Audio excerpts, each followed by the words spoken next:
Sidelines with Rob Browne. Talk sporty to me.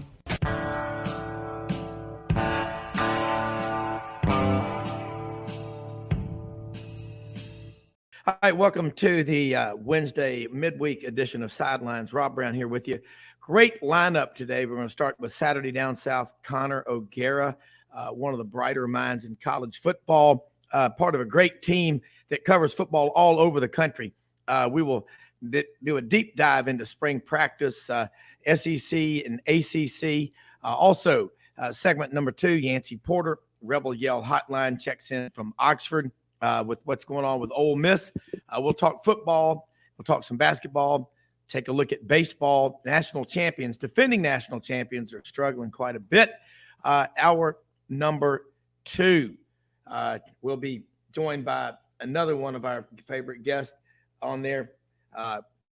Anwar Richardson, orangebloods.com, covers Texas. What's going on with the Longhorns? They're going to be in the SEC starting in the fall of 24.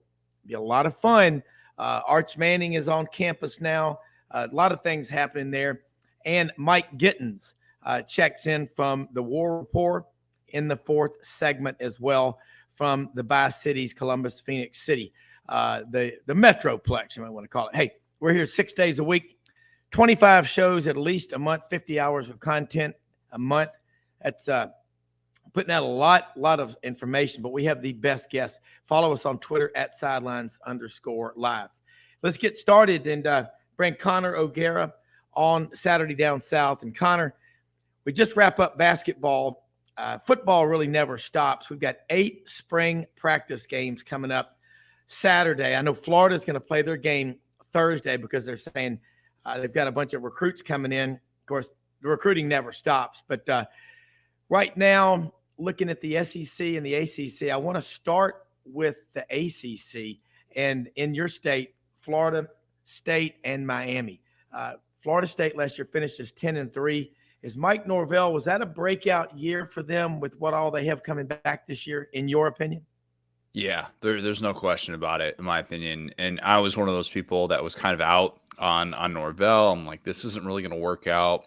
I think you look at the way that things were trending when they lose 3 in a row in the middle of the season, and you're thinking, oh man, Florida State's going to have to go back to the drawing board. They're going to have to start again. And then they finished the way that they did, and they looked like a much better team down the stretch, and a team that could have really given Clemson a run for its money had it been able to play in the ACC championship. That, of course, didn't happen, but you're able to win a bowl game against Oklahoma. And in my opinion, with Jordan Travis returning, they were the ultimate good vibes team this offseason.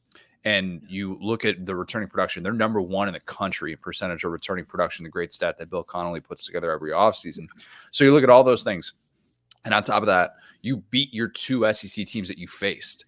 So for all those people saying, well, they lost to the good teams in the ACC. Well, they actually, I mean, I think it holds up pretty well. They beat LSU and they beat Florida in those games. Yeah. And now you start off the year in my neck of the woods here in Orlando facing LSU, an LSU team that'll look a little bit different than it did when those 2 teams met at this time last year. And I'd argue Florida State is the same thing, you know, a team that got much better down the stretch. But I think that there's a lot of momentum, the extension that Mike Norvell got this offseason, the transfer portal moves. I love the addition of Jaheim Bell. They're sitting in a spot where they could start off legitimately at number 5, and they could be at their highest preseason ranking really since the last year of the Jimbo Fisher era, where they started off number 3 in the country, and then they lost that opener against Alabama. Yeah, and the interesting thing about Florida State, you get that momentum going. Look, the end of the Bobby Bowden era, then Jimbo Fisher takes over. He does well. He has that 2013, 2014 streak of like 25 straight wins. And then when he left in 17, then they fell off a cliff. It was just a disaster. But they've got the right guy. I watched, not just because I say it, but I watched Mike Norvell here in Memphis when he was building that program. And there's just, if a dog will bite, he'll do it when he's a pup. You could tell he was an elite offensive mind. But he lost Marcus Woodson, who I think is one of the best assistant coaches, defensive backs, recruiters. He's going to be a head coach one day. I know him from when he was at Auburn. He's at Arkansas now, but I'm with you on Florida State. Miami's the next one, Mario Cristobal. He did it at Oregon, recruited. Miami's starting to spend money. They've never done that before. I'm talking on facilities. If Florida State is the ultimate good vibes team, Miami is the ultimate bad vibes team Yeah. after the way this has played out this offseason with not just losing Josh Gaddis. I shouldn't say losing. I mean, firing Josh Gaddis a year removed from winning the Broyles Award and that being a huge offseason move for Mario Cristobal to poach him from Michigan. And that was supposed to be kind of this springboard. And you were excited to see Tyler Van Dyke in year one in that offense. And man, it just didn't work. It just did not work. And this was this was a situation where you're feeling good about the money that's being spent and you have the right guy and you have a Miami guy and everything's just kind of lining up. And then you're reminded this takes time. This takes a while. And I think Miami, despite having its head finally in the right place, still needs to kind of figure out who it is. And it's been a struggle in the ACC. I think that's the most overlooked thing. Everybody wants to talk about the U being back. You hadn't been anything in the ACC. I mean, they've been to like one ACC championship game in like 2 decades we're talking about here. So, I mean, I think that's maybe the bigger thing that they need to focus on. It's just be good in your own conference. Be good in your own conference before you start, talking about winning national championships or doing anything like that. And I think Mario Cristobal has a good vision, but there's still, I think, some questions about how good he is as a head coach. And I think Oregon fans are feeling a little bit better about, the fact that they lost their guy once again, but they're seeing what Dan Lanning's doing in Oregon. And they're like, okay, well, we're encouraged by the way that things have gone for us. But I think losing Kevin Steele too, as your defensive coordinator, there are questions that Mario Cristobal needs to answer. Usually you're not losing both coordinators after year one, or if you are, it's because you had such a great year that your staff is getting poached, not when you're going 5-7. I mean, that is not a sign of necessarily, not a sign of immediate hope. And it's going to take a while to get back to the place that they hope to get to.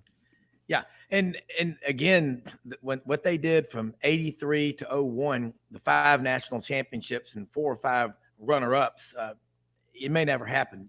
I don't think it's ever going to happen for them for a long time. Maybe never. But let's go to Clemson. Clemson is a team. They've been the standard in the ACC. And there were people, and I'll admit I'm one of them, that was saying, Clemson's had this great run while Florida State's been struggling. You get Florida State up and running again. I know from being an Auburn grad and all the years of playing them, and I've always followed Florida State.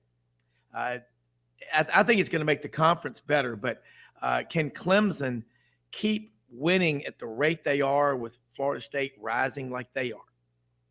I think we have to shift our expectations of what Clemson is now. I think Clemson, the team that we saw in the 2010s, that's over. That's done. Now, I applaud Dabo for going out and getting Garrett Riley. That to me was a move that showed he's got more self-awareness that he had the previous 2 years. And I think that you go out and you make a move like that and you say, we need to tweak our offense. It wasn't working the last couple of years.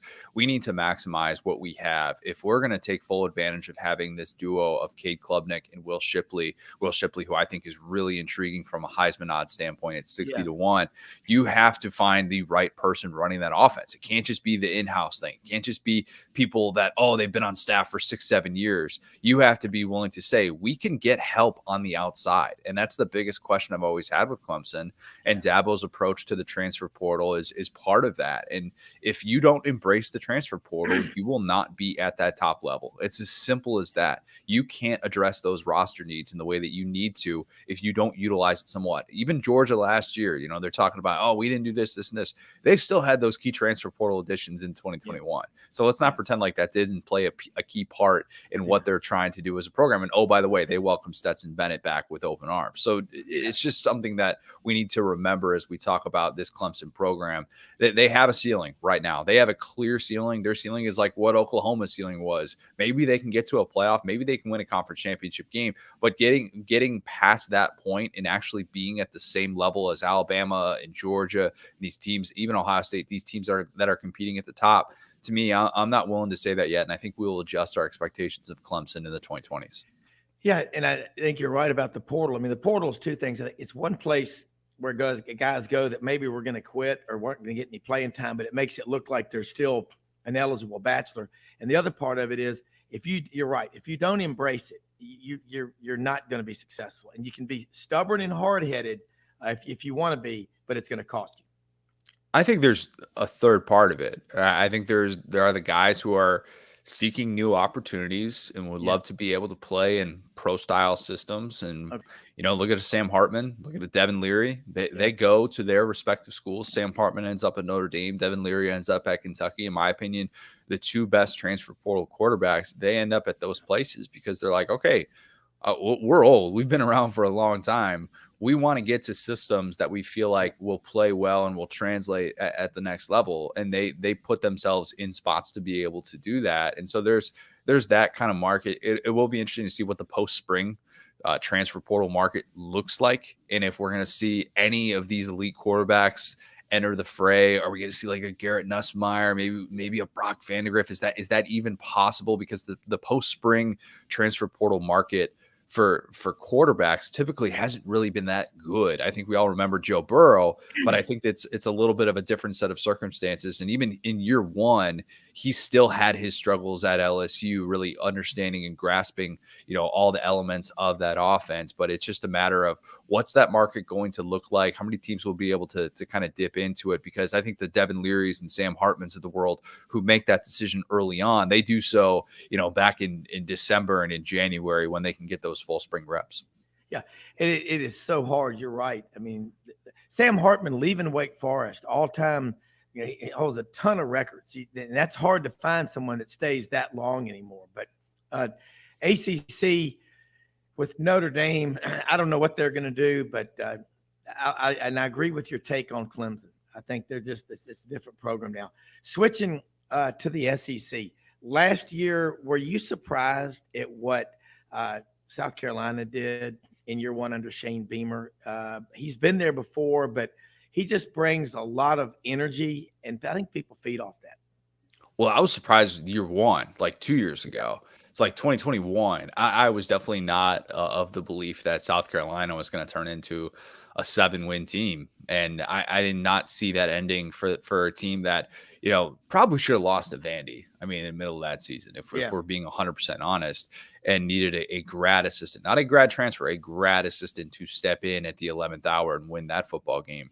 But I think last year, it wasn't necessarily a surprise, the end product, but if you had told me going into the season, they're going to beat a Tennessee team that's going to win 10 regular season games. Yeah. And, oh, by the way, they're also going to beat Clemson. I would have said no way. And especially after that Florida game, wherein they looked totally lost, man. Like that was a team that looked like it was left for dead. But when you have somebody like Shane Beamer that is really good at keeping guys engaged and has them buying into the process, and even if they're not getting a bunch of catches, that's why, like, we talk about Beamer ball and we talk about, having the impact in special teams. Some of these guys who, like, all of a sudden you're hearing about them down the stretch. You're like, oh, I hadn't heard about Josh Vann all year. Oh, he's making plays on special teams. Xavier Legette. This is a guy who has been like pretty much like outcast by the offense, but he's making plays in special teams and he's staying involved in the game plan. That's why that stuff matters. And I thought that made a big difference for them down the stretch. The Spencer Rattler Juice Wells connection was so phenomenal. I'm excited to see what they can do coming back, with that rapport. And I think that's going to be really interesting to talk about them and whether or not that can fuel them to be that number 2 team in the East. Because right now I think Tennessee has a pretty good stranglehold on that. But when you see what South Carolina did to them last year, you're kind of like, well, that why can't they break through? Why can't they be that team that's just sitting right there behind Georgia? So, yeah, I mean, I was surprised to a certain extent the way it played out, the way that it did. But I think betting against Shane Beamer at this point is probably a bad idea. Yeah. And the other two, I mean, Florida, and then you've got obviously Tennessee, Kentucky. Those are the other ones I think that can be a threat. I don't know about Missouri. They played their spring game about a month ago. It had to be taken inside because of bad weather. But which of those ones, especially Florida and Kentucky, which one you see have the best upside this year? Kentucky, not Florida. I'm not there. I'm scratching my head, much like with Miami, where you're kind of wondering, like, wait, so that was year one, and what's the hope going into year two? That's how I feel about Florida right now, and especially the way that this quarterback situation has played out. Just worst case scenario in 3 different ways. To have Anthony Richardson, if you had told Florida fans Anthony Richardson's going to be one and done as a starter, they're like, all right, great, that means he was awesome in year one, proof of concept for the Billy Napier offense. he wasn't good. He wasn't even one of the better quarterbacks in the SEC. And his NFL draft discussion, that's a different topic for a different time. But, he leaves. The Jaden Rashada thing plays out. That's a massive mess. So even if you had gotten that bridge the gap quarterback like Graham Mertz was supposed to be, you could at least sell yourself on this hope that Jaden Rashada was going to be waiting in the wings. And that's not even the case anymore. So you're hoping Jack Miller or Graham Mertz can kind of be your guy in year 2. That's just a really tough sell, especially for a program that committed like $70 million total to Billy Napier and his support staff and all the different resources available to him. So you look at it from that standpoint, I don't really have that optimism, especially when they struggled in the trenches. They really had those major depth issues, and their coaching staff gets poached after the season as well. And they got a 28, 29-year-old defensive coordinator with total autonomy on that side of the ball. So that's going to be interesting. But Kentucky's the team that I think is more interesting with more upside because of Devin Leary. Devin Leary is going to be built to handle a bad offensive line in ways that Will Levis wasn't. And I don't mean to say that means Devin Leary is going to be a better pro prospect or anything like that. But the way that he distributes, the way that he gets rid of the football is better than Will Levis, who holds onto the ball a little bit longer. He takes too many sacks because he can't, because he's that size and because he has that toughness.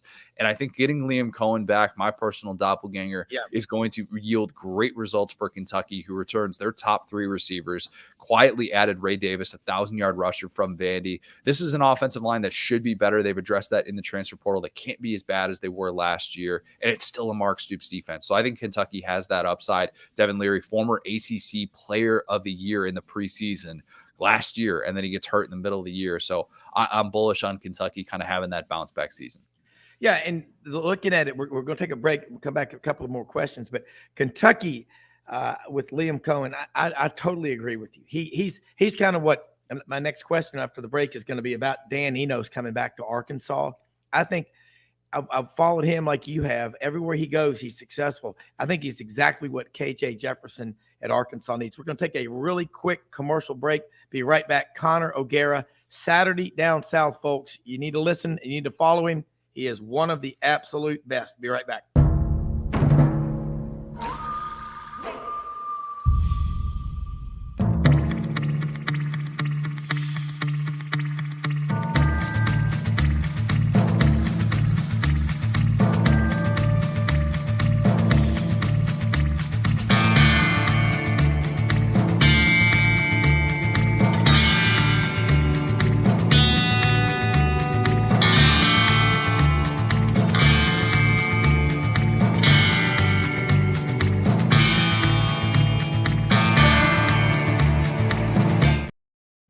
Rob Browne back with Connor O'Gara, Saturday Down South.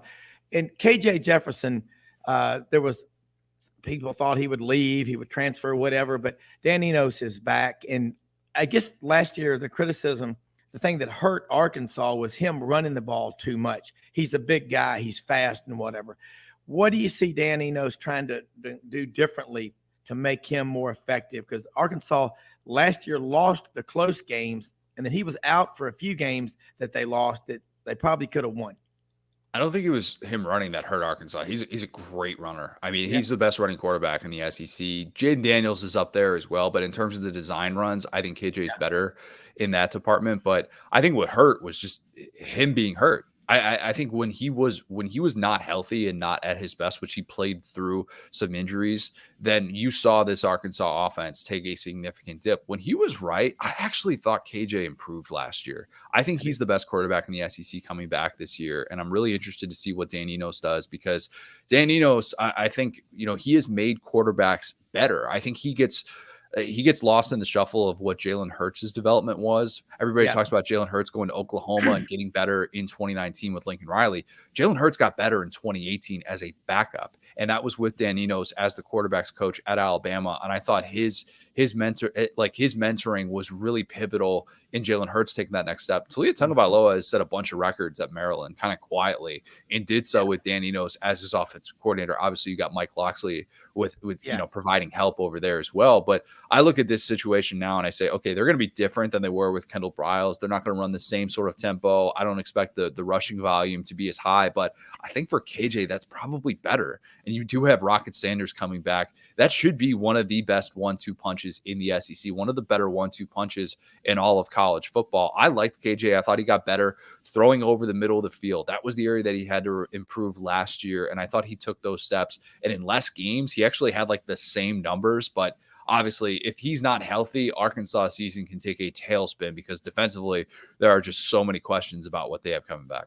Yeah, and they've got Marcus Woodson, and they've got Travis Williams coming in there. And Travis has been mentored, both of them, by Kevin Steele in their time at Auburn. And I think they will be better, but they've got to get defensive linemen. That's the hardest commodity to find anywhere. But let's look at the Mississippi schools. Last year, you had a very good read on Mississippi State.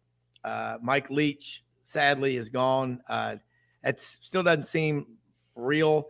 Zach Arnett's the head coach. Nobody should ever try to come in and be the guy that they're replacing, especially someone like Mike Leach. But what do you look for Mississippi State to try to do to keep that momentum going from a 9-3 season? Yeah, and I think that was part of the reason why Zach Arnett was promoted to be the head coach. I mean, and it looks like an obvious thing, and some people might treat it as kind of an interim situation on the outside. Yeah. But those on the inside and those who watch Mississippi State on a weekly basis know how valuable Zach Arnett has been throughout the Mike Leach era. And so now he's the second youngest head coach at the Power 5 level. And he's somebody who is going to come in and I think provide some great perspective. Now, it's going to be a little bit different in that he's not even calling defensive plays. I mean, he's given those duties up to his defensive coordinator. That was an in-house promotion to Matt House, or not Matt House. It was Block was their new defensive coordinator, and they're going to be looking at a new offense. Kevin Barbay comes in from Appalachian State and comes in with a different perspective than what Mike Leach had, because everybody has a different perspective than what Mike Leach had. They're going to be running a little bit more pistol. They're going to be running sets with actual tight ends on the field. They have a tight end on the roster for the first time since 2019. I mean, these concepts that we kind of take for granted in this day and age, but they're going to do things differently from an offensive side of the ball. So what is Will Rogers going to look like is a great question. I think that Mississippi State is never going to get that preseason love because they're a team that, let's be honest, one winning season in SEC play in the 21st century. As long as that hangs over you, we are going to have tempered expectations. But I do like Zach Arnett. I think he has the right mindset to be able to succeed there. Who knows? Maybe they'll catch a couple of teams in the West off guard. I think the West is going to be kind of all over the place this year in terms of like 2 through 7, maybe even 1 through 7. I mean, who knows? Especially after LSU, the way that they lost A&M at the end of the regular season last year. But I think Mississippi State has a chance to definitely keep its head above water and kind of build on some of that momentum. We got just a minute left. Let people know how they can follow you. You do great work. Look forward to having you back on to wrap up more of these spring games and just a few seconds on Ole Miss. Yeah, appreciate that.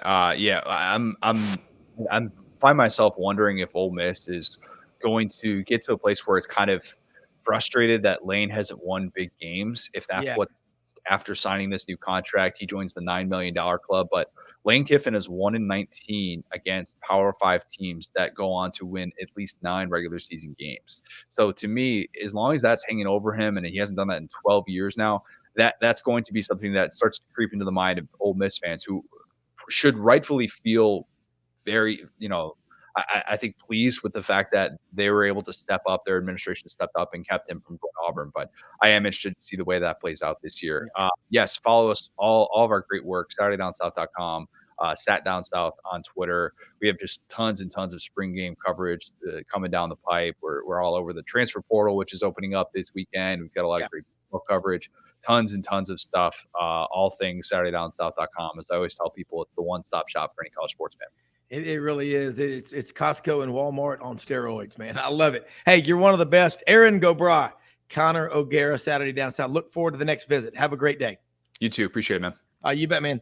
All right, Yancy Porter's going to check in with us in just a minute. Rebel Yell Hotline down in Oxford. And tell you one thing, Connor does his work. I mean, that's you want to go argue a case before the Supreme Court of the college football gods, you take Connor O'Gara with you.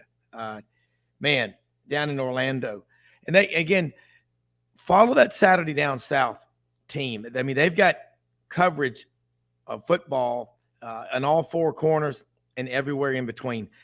Interesting, his take. And I want to get into this with Yancy.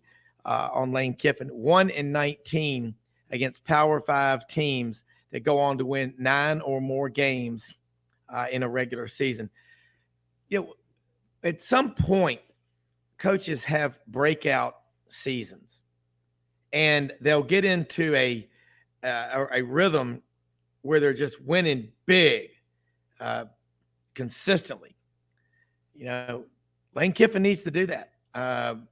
And it is not as easy as people think. When you're in the SEC, just look at your in-state rival, Mississippi State. They have a new coach, but they've got a lot of momentum coming off a 9-3 season.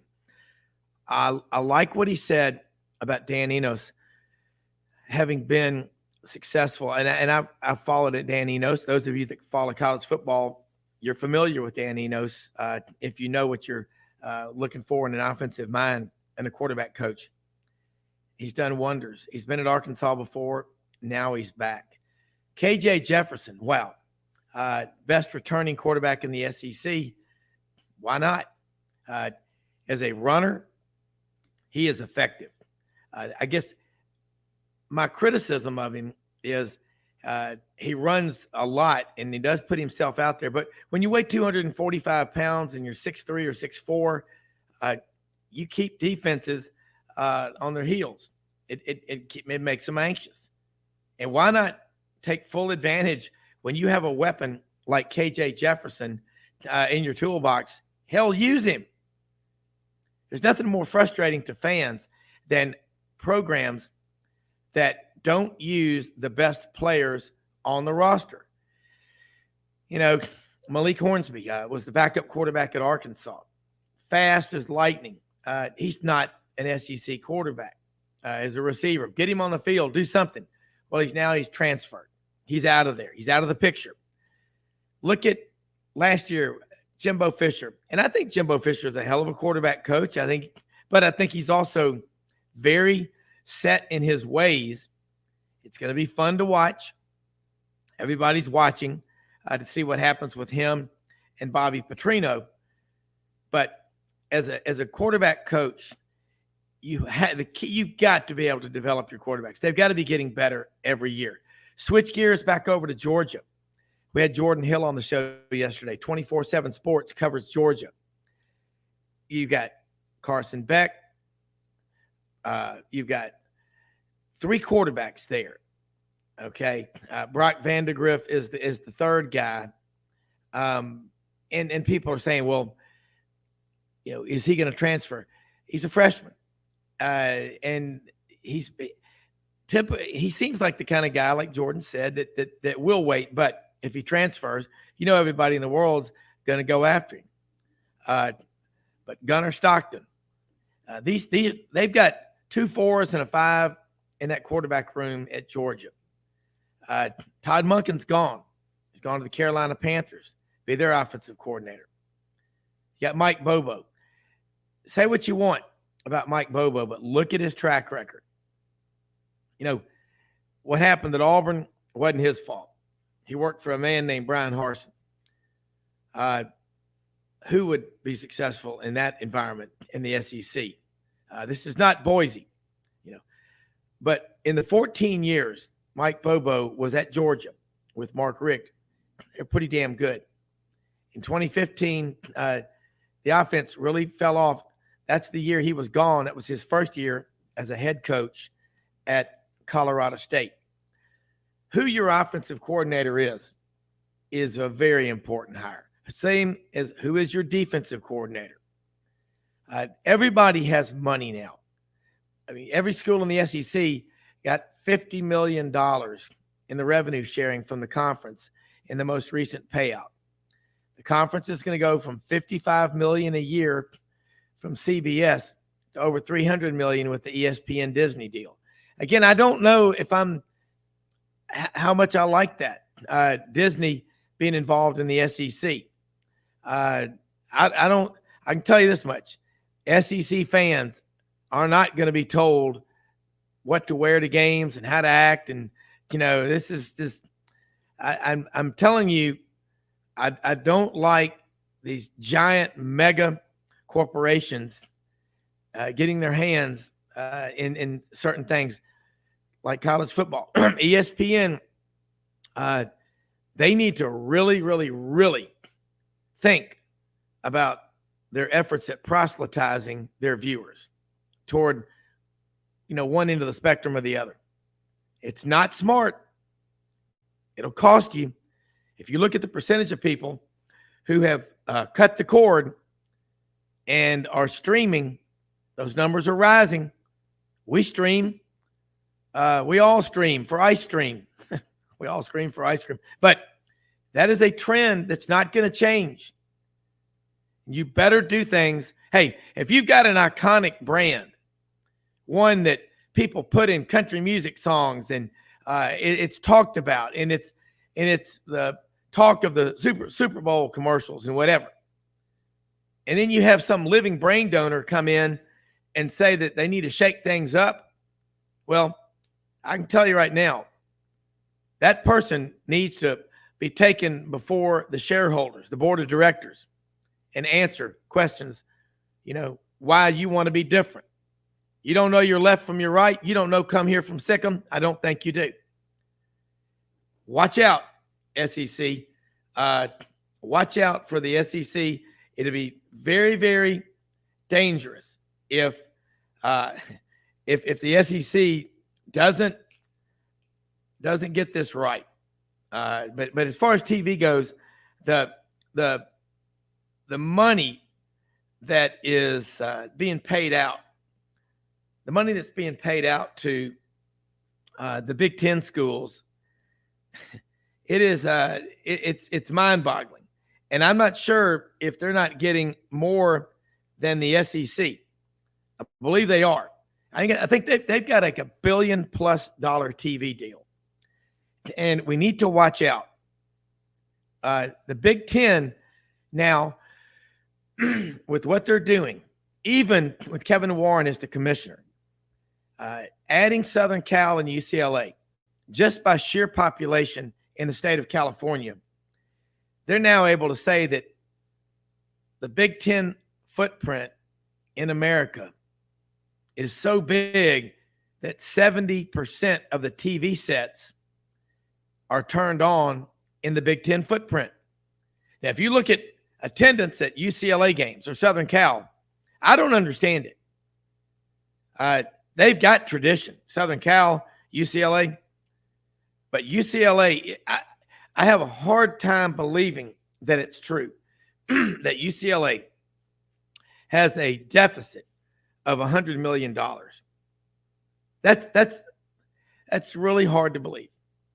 But they need money. They've got alumni with money. I mean, UCLA, you're in California, Hollywood, the Rose Bowl.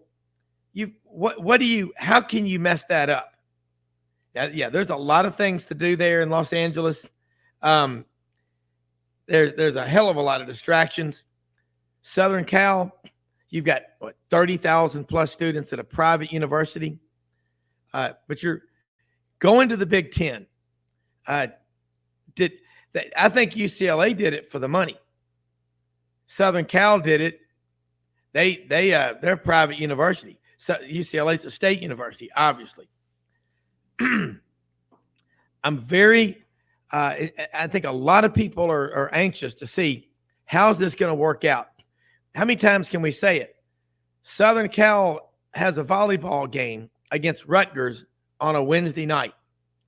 You're flying all the way across the country. God, for either team, whether it's Rutgers going to Southern Cal or Southern Cal going to Rutgers, that's coast to coast for a midweek volleyball game. Are they going to start carpooling?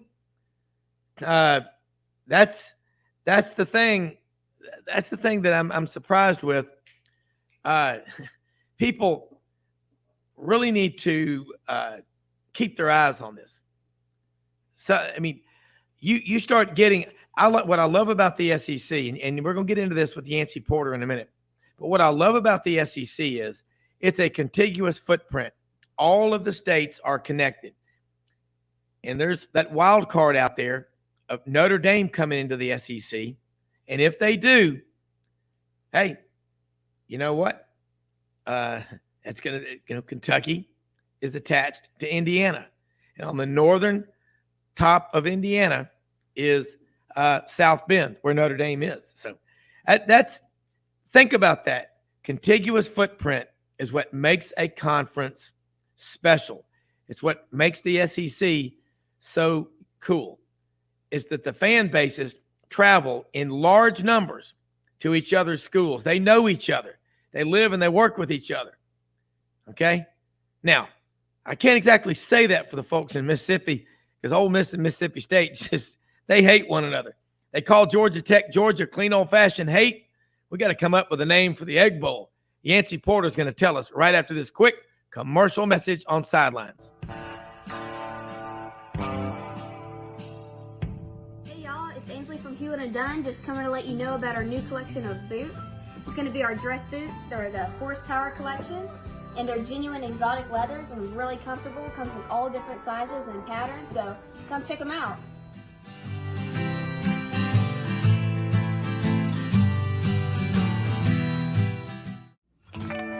Hi, I'm Eleanor Maynard, a fourth-generation residential broker with Hobbs & Realtors. Inventory is still a record low in Memphis, and the demand for more supply is continuing to spread across the Mid-South. Rates are starting to stabilize, which means the number of buyers is picking up daily. If you are interested in taking advantage of today's market, please give me, Eleanor Maynard, your Sidelines Live residential specialist, a call today, and let's discuss your needs. 901-761-1622 or directly on my mobile, 901-219-1905. That's 219-1905. Red River Ford and Toyota, located in Wynne, Arkansas. If you're in the market for a new or used car, truck, or SUV, call, go online, or drop by and see them. Located 45 minutes from Memphis, go off the 4-city exit on I-40 and go north about 15 minutes on Highway 1. Easy to work with and still believe in customer service. If you live out of town, they will deliver your vehicle to you. RedRiverFordToyota.com. Just see what they can do. Strengthen your seed zone this spring with quality tillage equipment from House Industries. Located in Cherry Valley, Arkansas, House Industries specializes in manufacturing superior equipment that will minimize your downtime and keep you working in the field. To ensure the highest quality control, all design, fabrication, and testing takes place in a 99,000 square foot manufacturing facility located right here in the heart of the Delta. Locate your nearest House equipment dealer online at houseindustriesinc.com. House Industries, breaking ground. Sidelines with Rob Browne. Talk sporty to me. All right, let's head back down to Oxford, Mississippi, Rebel Yell Hotline, and talk with Yancy Porter. Yancy, I got to say this, man. Right now, we're over here at the farm. We were in Memphis. Got to go back again after the show, actually tomorrow. But over here at the farm in Parkland, Arkansas, at the cherry farm, the planting is going on. I mean, they were coming in last night at 10 and 11 o'clock, getting in the beans, the rice, the corn, the milo. Got more cotton up on 64 heading toward wind. But, man, Chad House, ECS House Industries, God, I love these people. If you're hungry, don't ever talk about farmers in a disparaging way when your mouth's full. And if you live in Mississippi, when you're born, maybe even in the womb, it's predetermined who you're pulling for. But, man, Yancy, we got to get those defending champion, national champion Ole Miss Rebels playing baseball better. But it's the SEC, and, you don't know what can happen. Long season to go, but let's talk a little Rebel baseball. Then I want to talk about spring practice. We got 8 spring practice games coming up Saturday. Baseball, Ole Miss just can't seem to get out of their way right now, Rob. Last night, they're up 2, going in the 9th inning against Memphis. A team, no disrespect against Memphis, but a team you're supposed to beat 10 out of 10 times, and they put in their closer, and he gives up 3 home runs in a row.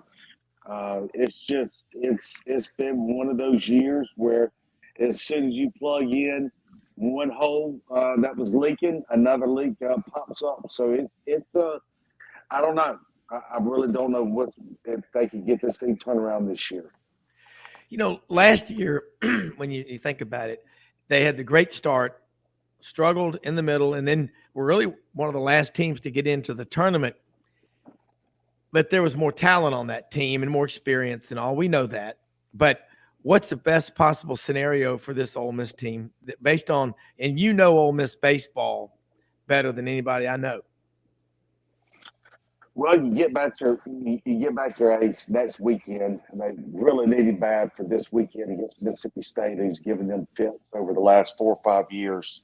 Then you get back your setup guy the weekend after next weekend, so you get back 2 big pieces that you've been missing on the pitching staff in the next couple of weeks. But are they going to have enough games under their belt to be able to make a run at the end like they did last year? That's the big question. It's just the pitching started coming around. As you know, they had 9 freshman pitchers that were heavily involved in the rotation, and that's just too many. And it showed, but there really a lot of them, as I said, would start developing and start coming around. But they're in such a big hole right now, and now you have your closer, Nichols, that comes in and 3 out of his last 4 outings, including 2 SEC games. He blew leads, multiple run leads that he had, not even 1-run leads against Florida and Arkansas, and the last 2 out of the last 3 weekends. And he's shaky right now. And if they could get JFD back to the back end of the bullpen when right now he had to slide over to the Friday night role when their ace went out, Elliott. And when he can go back to the back end of the bullpen, I think that'll really help out a lot. But again, they got to get enough wins before they can start putting those pieces to the puzzle together. And they're going to have to win. If they don't win this weekend, it's going to be daggone near impossible to dig themselves out of the hole. They have to win the series against State. Yeah, and look at these numbers. This is something that just came in from our good friend Doug Dean down in Birmingham. Look at that Auburn-Georgia Tech game last night. Auburn walked 12 batters in the 10th inning against Georgia Tech in a walk-off win for Georgia Tech last night. That's 37 walks in the last 3 games. So it's not just Ole Miss, it's the struggling pitching staffs everywhere. Are we having a situation, Yancy, and you know this, you've got kids playing travel ball, and I wonder, so many of these pitchers, by the time they get to college, their bodies, listen, conditioning-wise, yeah, but everybody seems to be struggling with pitching. Well, I believe the trap band, now they're really they're grading these umps with the trap band. They got every pitch now. And so the umps are calling it where strikes are supposed to be, and they're not giving those edges as they give it in prior years. Not even edges. Sometimes they give you 6 to 10 inches off of the plate. So, it's a different strike zone this year with the trap band that they're being graded by the umps. And it's taking some adjustment for the pitchers, and especially the young pitchers that are coming out of high school, especially like in Ole Miss's case where you have 9 freshman pitchers that are in your rotation, and they're getting 3-4 inches off of the plate everywhere, and now they're not. And it's a big adjustment to make. And as you said, those walks really pile up. Well, you think about not just, again, Ole Miss. You look at all this up and down the SEC. Arkansas leads the West with an 8-4 record. LSU at 7-4. There was one game, I think it was just suspended. It's in purgatory. But I want to ask you about football now. Ole Miss, we had Connor O'Gara on in the first segment from Saturday Down South. And Connor does an outstanding job. We talked about Ole Miss, and he brought up the point about, Lane Kiffin, and we all know he's a great quarterback coach, great offensive mind. But at some point, the Ole Miss fans are going to start saying, okay, 8 wins, and I'm saying this, 8 wins is kind of a floor, 7 or 8 wins. We want to get 11 and 12. With the money that's out there right now, there's really no ceilings for what you can do with NIL on top of that. And I say the same thing with my Ole Miss friends all the time. They used to would say, Browne, if we can win 6 or 7 games, we're happy. Auburn and Alabama, y'all are ready to get rid of the coach if you lose a spring game. And I said, well, yeah, you're right. But Ole Miss should expect to win every game. What fan base shouldn't expect to win? If you're putting your money, your time, and your effort in, you should expect to win things. But Lane Kiffin, he's now in that $9 million club. What are the expectations now? Are they different because of the money? Well, I don't know. I always think that's silly to judge by the money that you make, the expectations you should have on a coach. The fact is, they got to play at Tulane, at Alabama, at Auburn, at Georgia, at Mississippi State. It's a brutal schedule.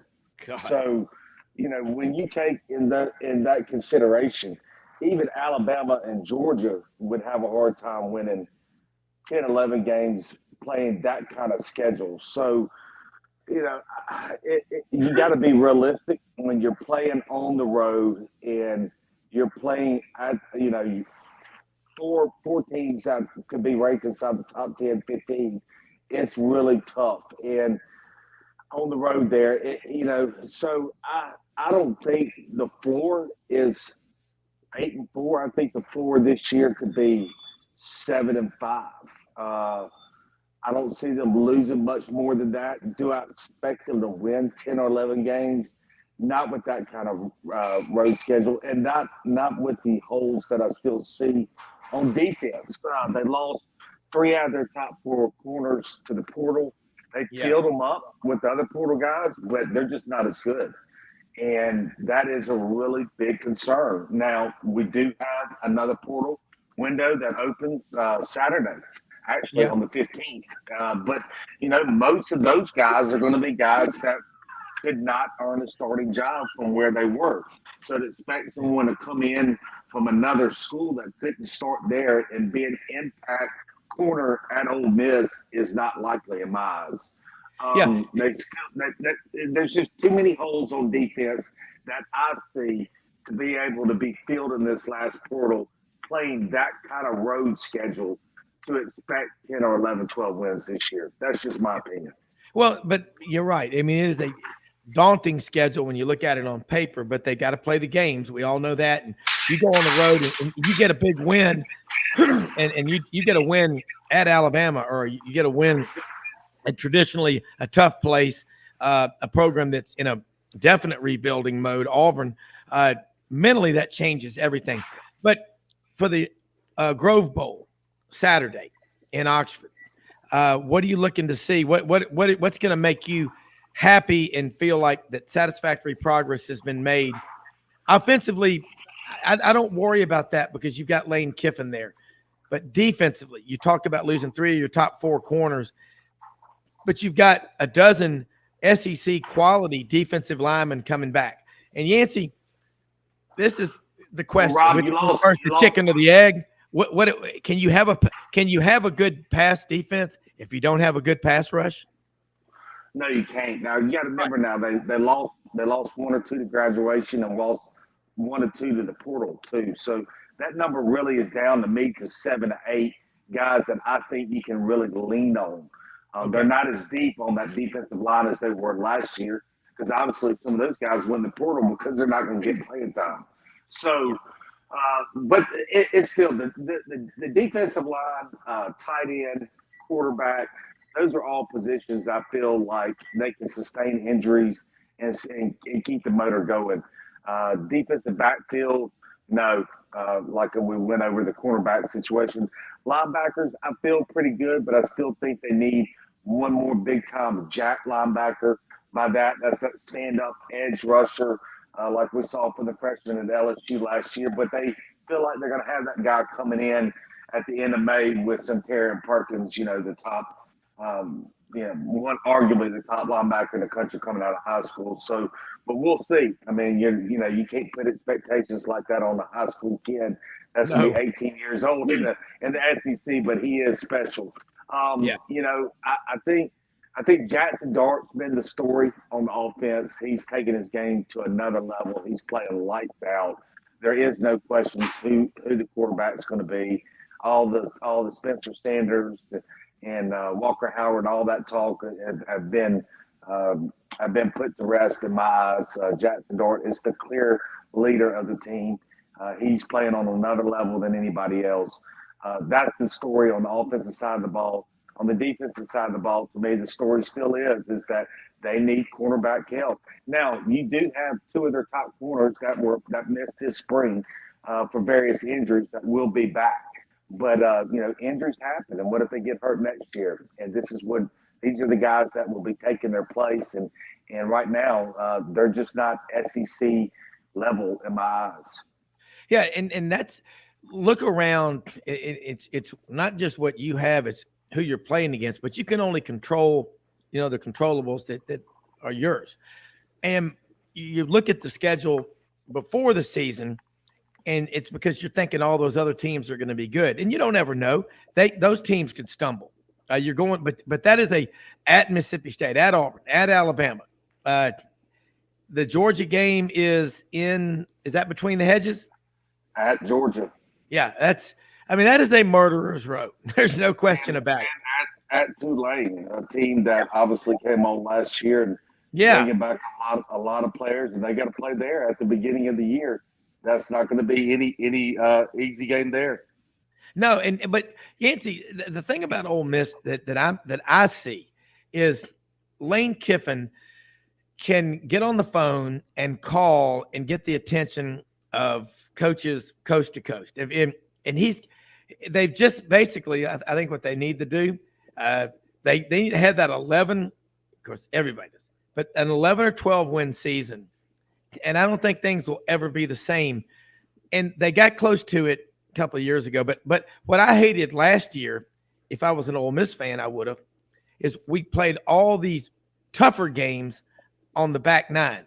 And that I hate that for Ole Miss, because you have this great record, and then all of a sudden you start playing tougher competition back to back to back. You like to space those games out, don't you? Ideally.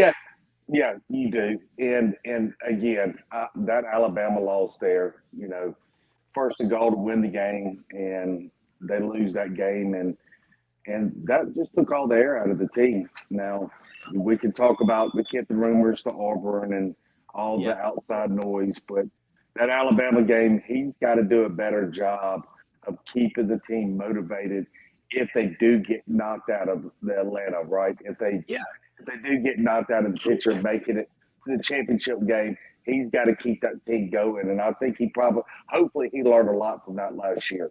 Yeah. Well, you were ahead of everybody on the Quinshon Judkins. Of course, people in Alabama knew Park Crossing, 35 minutes from Auburn. Auburn didn't give him the time of day. Of course, Brian Harsin was there, and I digress. But this guy's a just stud running back.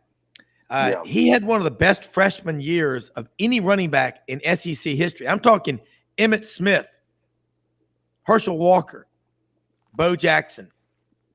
Quinshon Judkins is still an Ole Miss Rebel. Does he have some help? Because he can't carry it 35 or 40 carries every game. Nobody can. And stay healthy, I think. Well, they got, they got Bentley, that he was there last year, but he broke his hand in the first game. He missed the next 9 games. Obviously, Evans was the guy they kind of leaned on last year. Zach Evans, that was, now he's gone in the draft. So he's not there anymore. Bentley is there.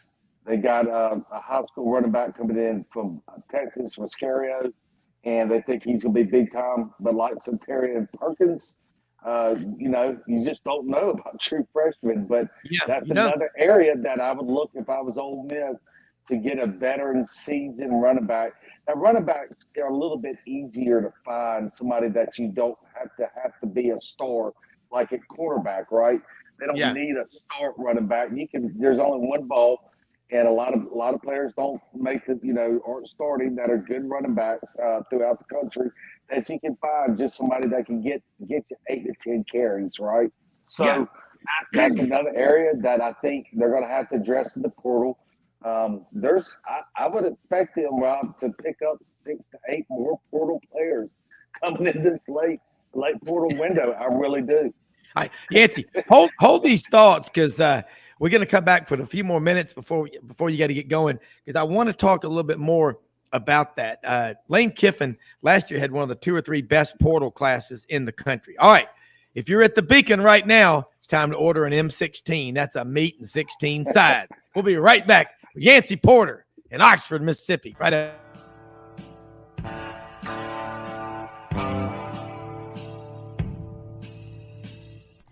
Red River Ford and Toyota, located in Wynne, Arkansas. If you're in the market for a new or used car, truck, or SUV, call, go online, or drop by and see them. Located 45 minutes from Memphis, go off the 4 City exit on I-40 and go north about 15 minutes on Highway 1. Easy to work with and still believe in customer service. If you live out of town, they will deliver your vehicle to you. RedRiverFordToyota.com. Just see what they can do. Strengthen your seed zone this spring with quality tillage equipment from House Industries. Located in Cherry Valley, Arkansas, House Industries specializes in manufacturing superior equipment that will minimize your downtime and keep you working in the field. To ensure the highest quality control, all design, fabrication, and testing takes place in a 99,000 square foot manufacturing facility located right here in the heart of the Delta. Locate your nearest House equipment dealer online at houseindustriesinc.com. House Industries, breaking ground. Sidelines with Rob Browne. Talk sporty to me.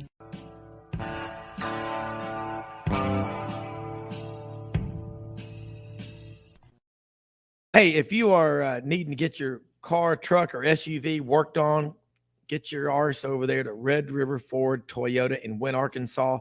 Austin Futrell and the great team there, Johanna, everybody, they're there, 25 service bays. It's like being at Talladega or Daytona or Bristol. You go in there, they get to work, they're fast, they're efficient, and they're damn nice people. Austin's from Vandale, Arkansas, about 8 miles north of Wynne on Highway 1. But anyway, thanks to all of our listeners, our sponsors, and everybody out there listening. Let's get back down there to the Beacon. My wife during the break goes, they don't really have an M16 at the Beacon, do they? I said, you can get an M20. I mean, you get whatever you want.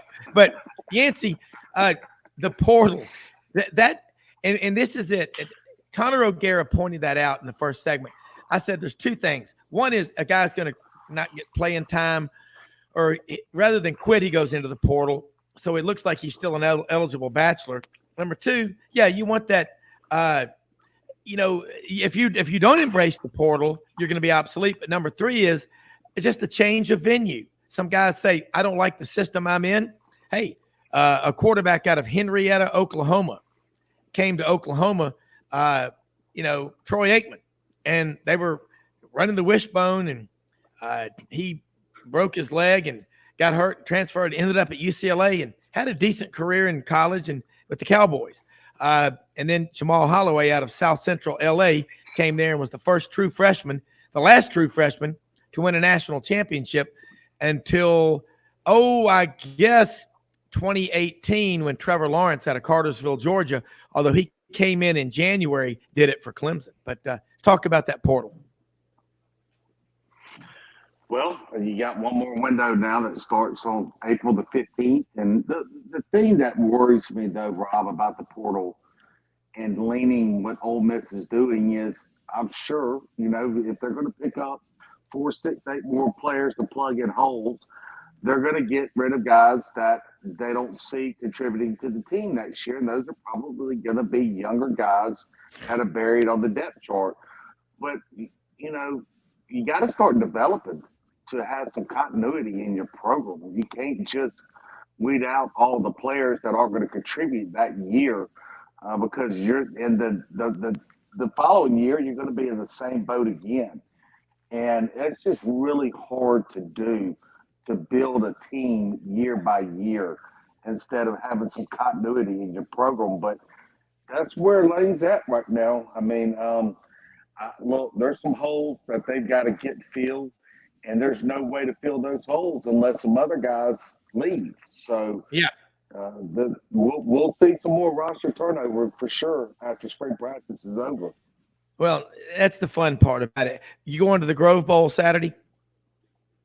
Yeah, of course. Okay. So, I mean, it's going to be nicer weather. I remember, last week, April 7th of 2018, it was sleeting at the Grove Bowl, and I was in Auburn at A-Day. It was 35 degrees, pouring rain. It was nasty. It snowed in Arkansas. Much better weather coming up this weekend. Yancy, look, I know you got to get back to a meeting. Really is. And but great having you on here as always. Let people know how they can follow you on the Rebel Yell hotline and all the great work y'all do. And they need to expand it to 2 hours a day, 8 days a week. It has to be paid for 2 hours a day, though. Yeah, that's right. Yeah. No, really, it's at Yancy Porter on Twitter and Facebook and anywhere on social media. Then just go to Super Talk or WHBQ up there in the Tennessee area, or you can get it on podcast form anywhere you need every Monday from 6 to 7 o'clock. Hi, Yancy. I think you can check in on the Saturday roundtable with us between 8 and 10 a.m. Central some point.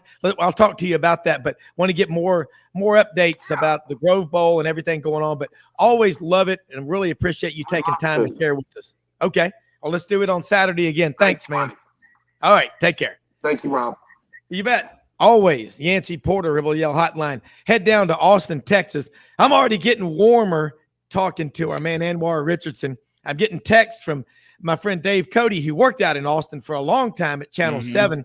He's working out there at a golf course now on the foothills of Mount Baker, 40 miles away. I think he said it's like 10,726 feet. It's 37 degrees there and cold. Now, it looks like it's cold where you are. It's cold where I am outside of Memphis at the farm park in Arkansas. But one thing that'll warm us all up is to hear from you about Texas.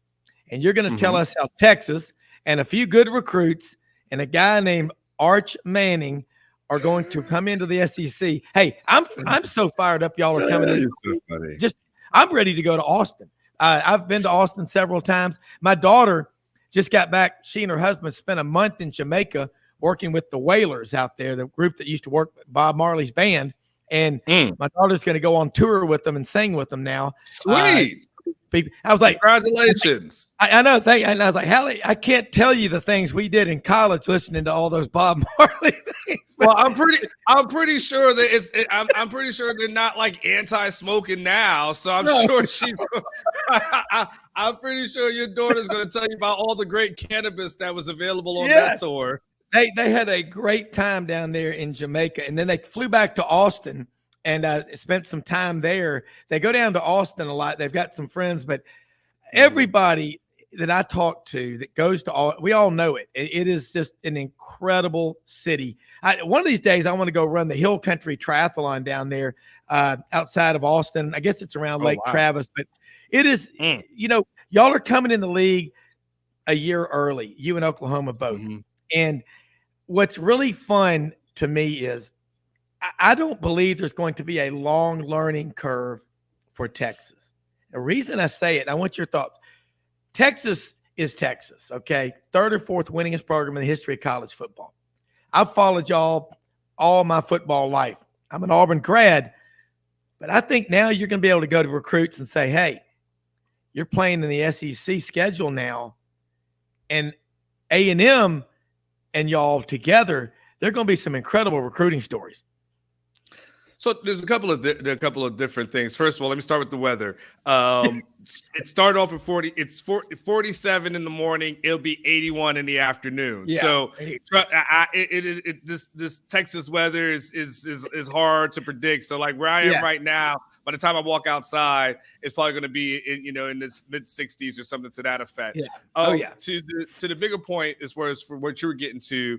As far as Texas getting into the SEC, what helps them a lot is that Steve Sarkisian, being at Bama, understands the quality of athletes that you need in the SEC, and specifically, they understand the importance of winning the trenches. Like they understand that you will not have any success in the SEC if you don't have good big offensive linemen and you don't have a good athletic defensive linemen. Like those are the main things. And so one of the things that Sarkisian and his staff have done kind of in preparation for that has been trying to build for that. Now, to your point, Texas has struggled when it has come to recruiting offensive linemen and defensive linemen because it's a hard sell to say you're an elite 5-star defensive lineman, come play in the Big 12 and have your talent go to waste. Like that's not a sell, you know. Come to the Big 12 where the score is going to end up being 45 to 42 in some arena football game,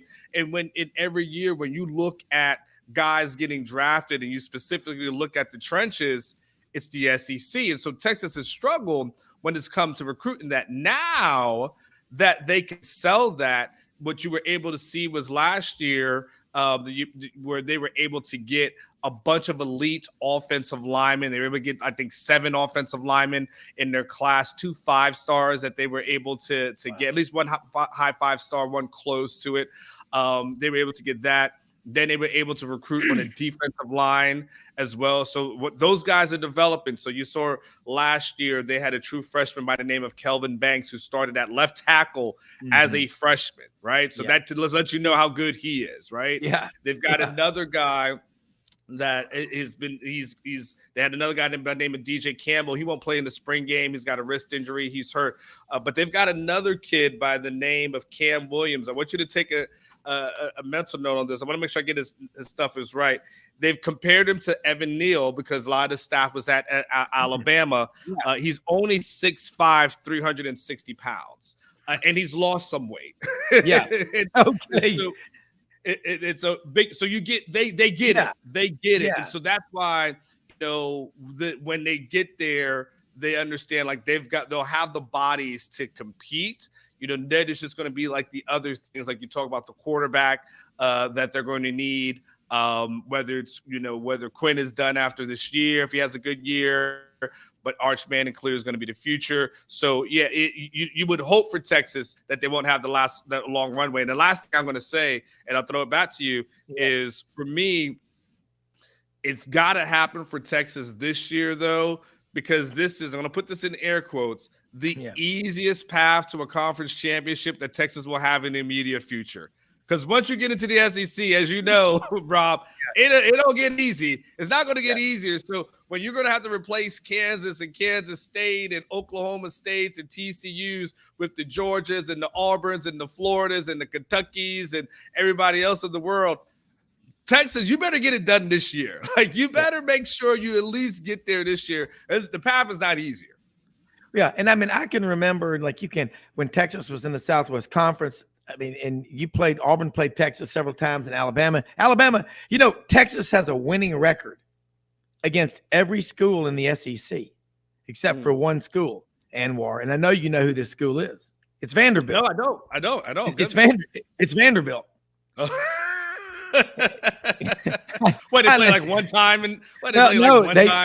They quit playing probably before TV came along or something. But Texas is still it's an iconic brand like Oklahoma is, and the Red River Shootout. That rivalry is just it's I use this term iconic, but when I start thinking about Texas football, you just laid it out brilliantly, Anwar, is trying to sell to these elite defensive linemen.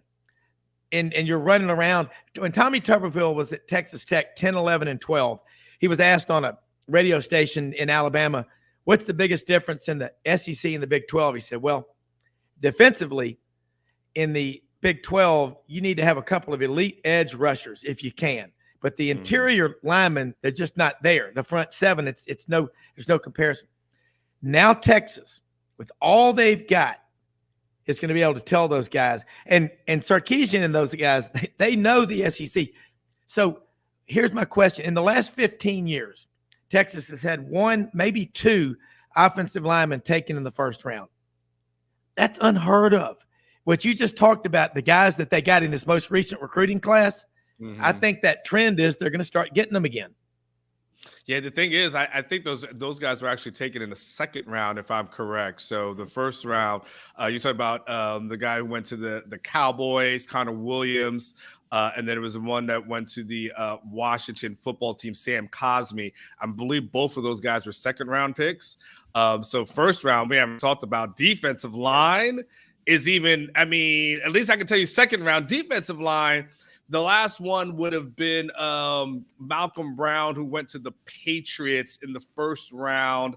And I'd have to look that up. I want to say it was like 2016, 2017-ish, somewhere in there. And even before that, it hasn't been a lot. So again, there hasn't been a lot. So they've had guys who have developed into draft picks. You know, you have good coaching staffs that come in, guys that kind of exceed their projections. But it's hard when you're in the state of Texas, and this is where Texas has had problems. You're in the state of Texas, and you've got Alabama coming in, and you've got Ohio State that's able to come in, and you've had Texas A&M is down the road as well. You've got all these coaches who are telling you, what are you going to go to Texas for? Like, what are you going to go there for? Can I show you the list? Hey, this is our list of draft picks, okay? This is what our list looks like. Want to see what Texas list looks like? It's like this. You know, it's a totally big difference, you know, as far as that is concerned. Now it becomes the great equalizer. So there's two things that help Texas going forward. You know, one is to be able to sell the SEC. Two is to be able to sell NIL. You know, if you're talking about the shift, you know, in college football, NIL is what these kids are talking about. You know, Texas has something called the Pancake Factory. You may or may not be familiar with this, where every single offensive lineman gets $50,000. $50,000 a year over 4 years. That's $200,000. That's pretty appealing to a kid, you know. I can go to Texas, go to the SEC, and I can make $200,000 through name, image, and likeness over a 4-year period. That's not a bad sell job. No. Well, you know, and I just got a text from one of our listeners over in Atlanta, the legend of Ray Charles. He says, it's hard to believe that John Lastinger out of Valdosta, Georgia, beat a Texas team in the 83 Cotton Bowl 10-9 that had 11 players all go to the NFL. I think on that particular 83 team, because I remember them, they came into Auburn to beat Auburn in the second game of the season. Jerry Gray was on the secondary. It's a great team. They beat Auburn 20-7. But I think you're going to start seeing that kind of talent come back. This guy said 83. I'm trying to think of how old I was. I was even 10. We were in college. I don't think I was born in 73. You weren't born yet, were you? I was born in 73. Okay. I'll turn 50 this year. So I would have been 10. So I'm listening. I'm like, wait, no, I shouldn't know that. There's no way I should know this. But you got to remember, see, people in the Southeastern Conference footprint have Texas is, listen, in Arkansas, I think it was Orville Henry, legendary sports writer over in Little Rock, when Arkansas announced that they were going into the SEC starting with the 92 season. I think it was Clay Henry, the son of Orville Henry, asked his dad at that press conference. He says, what does this mean? You know, Arkansas going into the SEC. And he said, son, that means we play Texas every Saturday. Y'all are, that's the stand. That's how people, Arkansas thinks 24/7 still about beating Texas.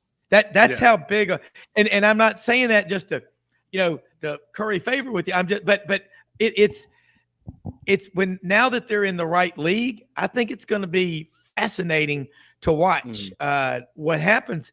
And same thing with Oklahoma, because it's terrifying having that recruiting. I'm not saying that Georgia and Alabama and Auburn and LSU and Florida are just going to step aside, but you know where I'm going with this. When we come back after the break, I want to ask you about spring practice, because I'm telling you, Anwar, you have put it in the vernacular so well. And what you just talked about, getting it with the offensive lineman.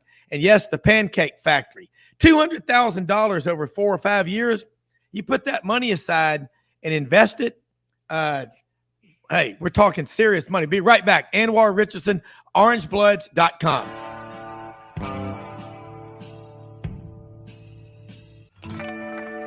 Hi, I'm Eleanor Maynard, a fourth-generation residential broker with Hobbs & Realtors.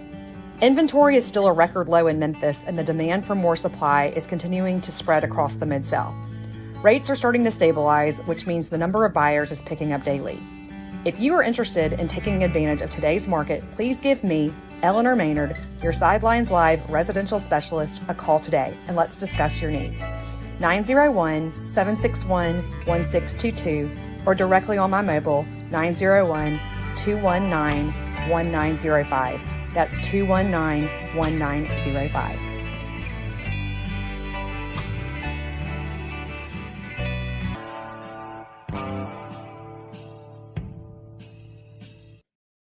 All right, Anwar Richardson, orangebloods.com is with us, and you need to check him out. Follow him on Twitter. Keep up with the great work that he puts out. And native of Lakeland, Florida. Did you go to Kathleen High School, which is where Ray Lewis Lakeland High School. I'm a dreadnought. Okay.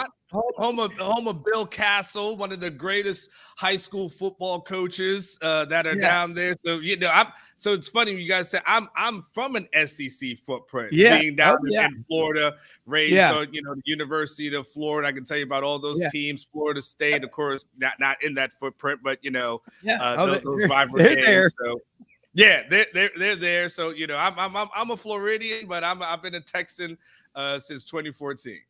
Yeah, well, it's an awesome place to be. And let's talk spring practice right now. Sure. Look, it takes a whole team to make it happen. You got to start with the offensive and defensive lines. Arch Manning really helped. And I think, again, you get a kid to Texas, they're going to draw people in. Let's talk about spring practice. What's going on? You got Quinn Ewers back. You got Arch Manning there. That quarterback room is deep and talented. It starts there. And you got Sarkisian, you got a staff that they know the SEC. They know what they're getting into. And I think for Texas's benefit is they are building. When they get to the SEC, it's not going to be sticker shock. Yeah, so, I think what I've heard is from the players and things to that effect is that the Arch Manning effect, and no one's really expecting Arch to play this season. Yeah.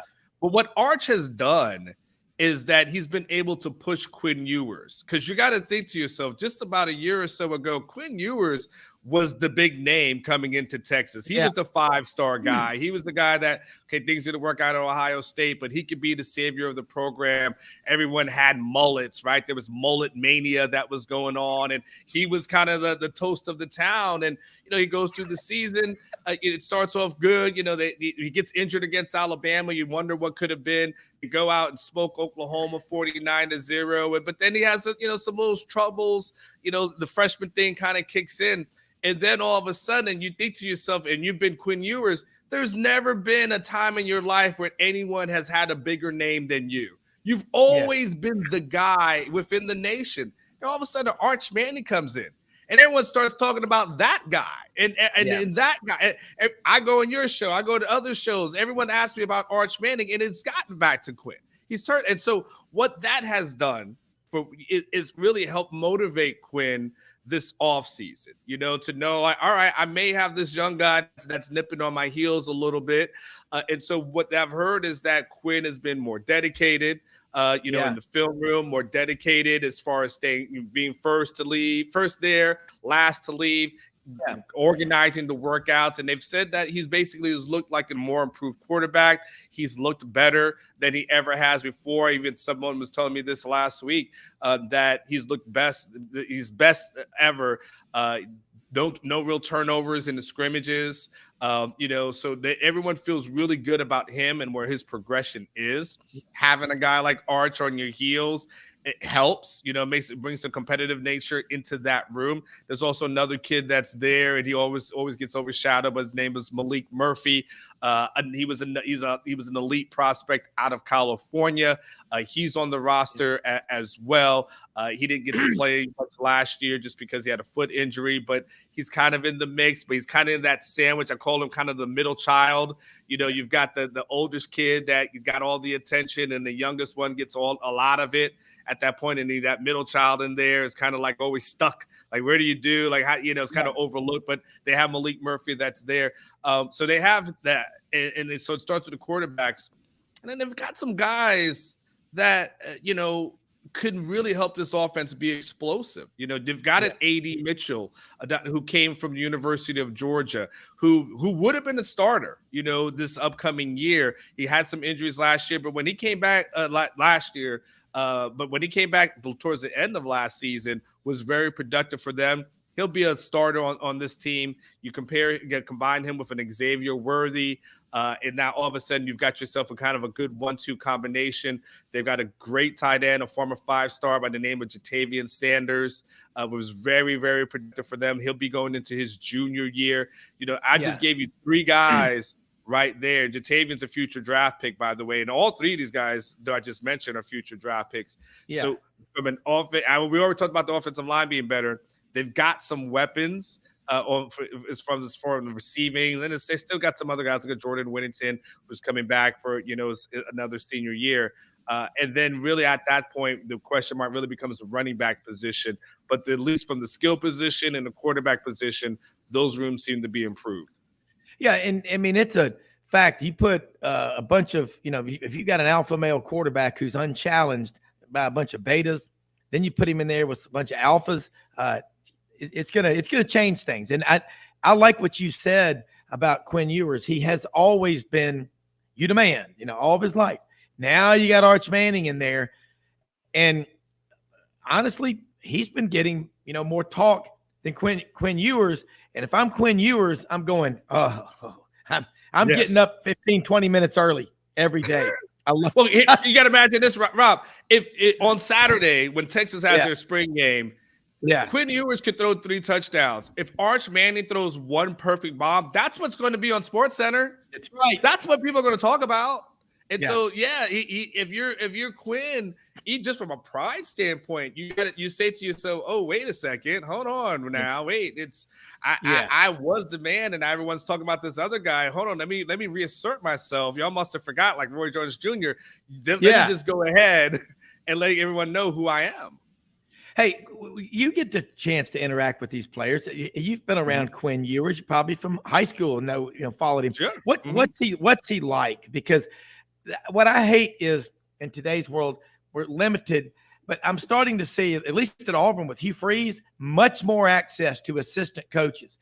That's what we need to have, because once we can connect with them and identify with them and the players, relationships build trust, and trust builds relationships. But I would think that he would trust you.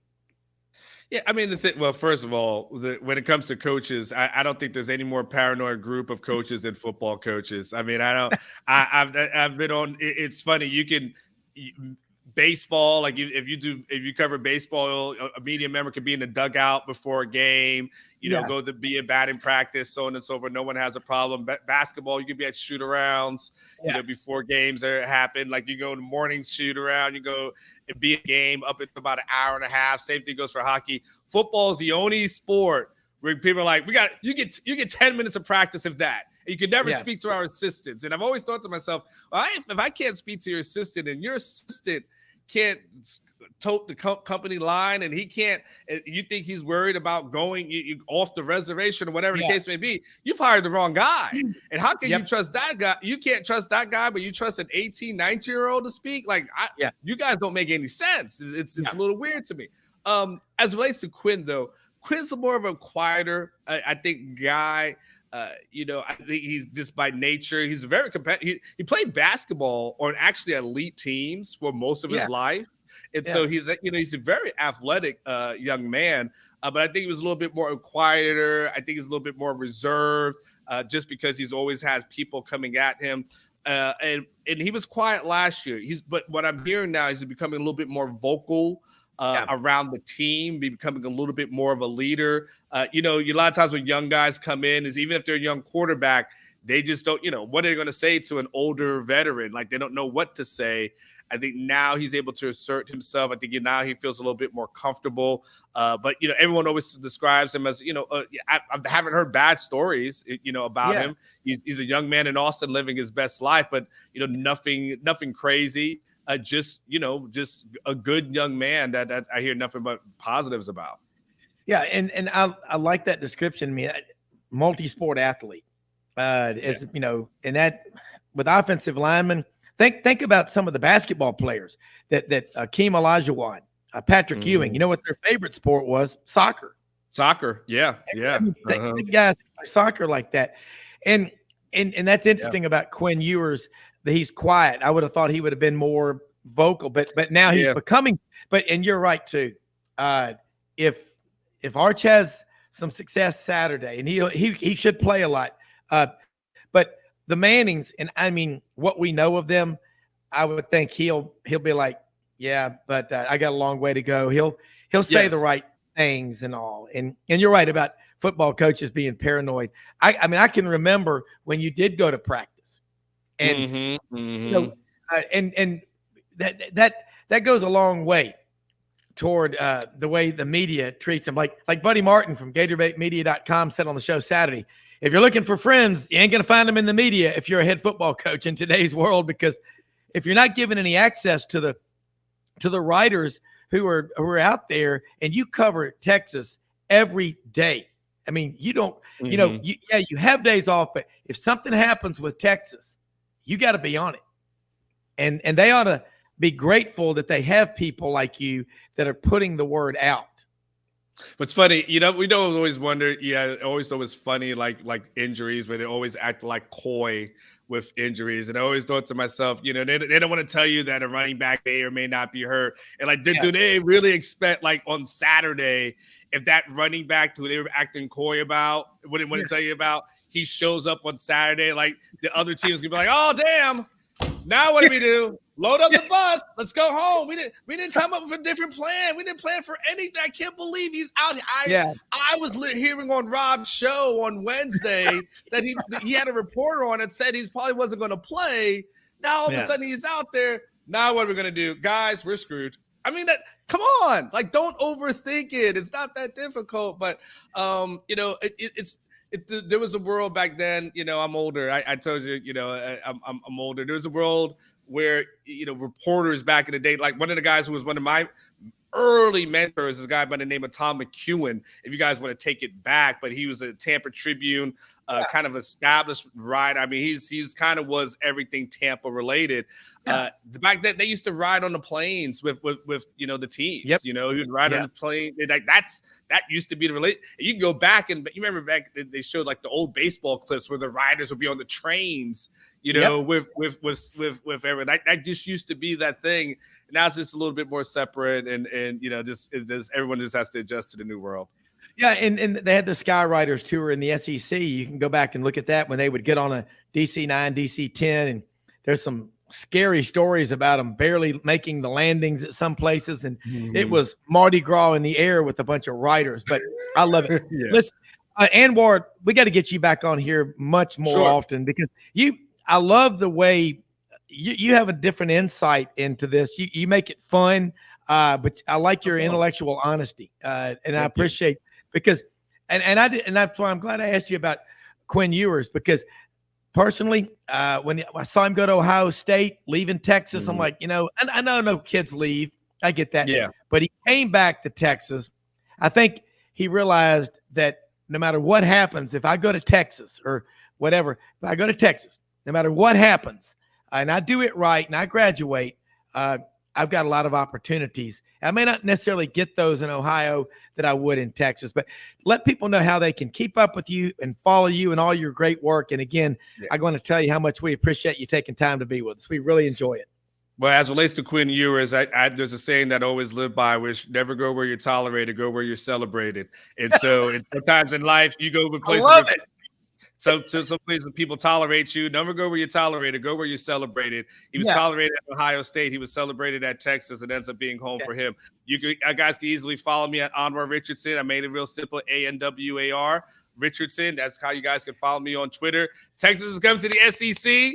I got Texas stuff for you. Let's go ahead and start learning more about these future opponents. We got Texas versus Arkansas, A&M, LSU, OU. I don't know who's going to be the ones that they say these are going to be the rivalry. But if you're going to say good things about me, Rob, you can have me on anytime you want. Well, I can assure you about me to my ex-wives. I can tell you that damn much. Me too. Hey, I can tell you this: no matter who Texas plays, It's going to be big. It's going to be like finding old photos of Marilyn Monroe. There's still Texas and Oklahoma. Okay. Have a great day. Let's do it again next week. Take care, buddy. Take care. You bet. All right. Let's head down to the Bi-Cities, Columbus, Phoenix City, my old town. Mike Gittens. How you doing, man? I'm pretty good, Rob. How's it going? Good. Just talking to our man Anwar Richardson, orangebloods.com out in Austin, and we've had Connor O'Gara Saturday down south, Yancy Porter Rebel Yell Hotline, little spring practice in the air right now, and nothing wrong with that. The way I look at it, we just wrapped up basketball. We got spring practice going on. We got 8 spring practice games on Saturday. So you just had one on the Plains. Lovely weather for Hugh Freeze's first game. They got it in. Your thoughts? Listen, he kind of downplayed what this game would be to the media before it happened. He wanted to temper expectations about what fans would see. Let them know, hey, listen, everything you see here is not what you're going to see in the fall. So if you're expecting to see what the Hugh Freeze, Philip Montgomery offense is going to look like, you weren't going to learn that on Saturday. Now, Mother Nature made sure that we didn't learn much either. They kept the ball on the ground. But what we did see was we saw that the offensive line in the run game has definitely improved. They dominated the scrimmage. I thought that Robbie Ashford was a clear winner in the scrimmage. But as far as Hugh Freeze's system, he feels like a great advantage that they're going to have in the fall, Robert, is that nobody knows what this system is. There's no tape study. There's no film study on Auburn right now. He wants to keep that advantage headed into the fall. Yeah. A couple of weeks ago, I was on with Jake Wimberly, the afternoon drive down in Jackson, Mississippi, ESPN 105.9. And we were talking about the SEC and about Auburn. And I said, the interesting thing with Robbie Ashford is he has the potential. He's faster than Nick Marshall, believe it or not, but he doesn't have the arm. And Nick's weakness, I guess, was the short and intermediate pass. But if they can get the passing component in there, Robbie Ashford has believably high upside potential. Yes. Listen, Robbie Ashford is an elite athlete. Similar, like you said, to Nick Marshall. Just a dynamic athlete with the ball in his hands. We saw that on Saturday. He couldn't be caught running to the outside on Saturday. They couldn't catch him. And that's what he showed us last year. I don't think we learned anything new about Robbie Ashford on Saturday. His deep ball was good last year. He threw the best deep ball of A-Day yesterday to Tavares Dawson. And at the end of the day, all it boils down to for him is, can he be accurate on short to intermediate passes? And then do the intangible things that Hugh Freeze is looking for in his quarterbacks. He has described in great detail what he feels like an SEC quarterback will be under his tutelage. He said after the game that Robbie Ashford has made great strides in that area as well, too. But, you're just talking about a guy who it's going to be really hard to keep him off the field because he enhances your run game when you have to play 11 on 11, Robert. Hold those thoughts, because I want to come back to this, because you're going right where we want to hear. Right after this, Mike G.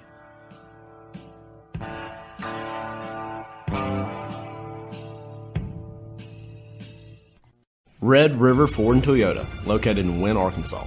If you're in the market for a new or used car, truck, or SUV, call, go online, or drop by and see them.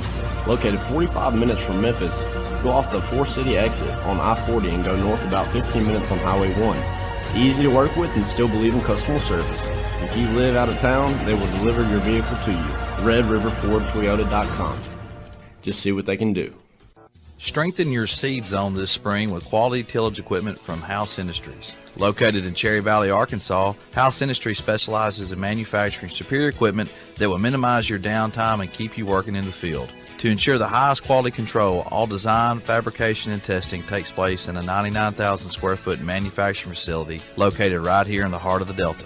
Locate your nearest House equipment dealer online at houseindustriesinc.com. House Industries, breaking ground.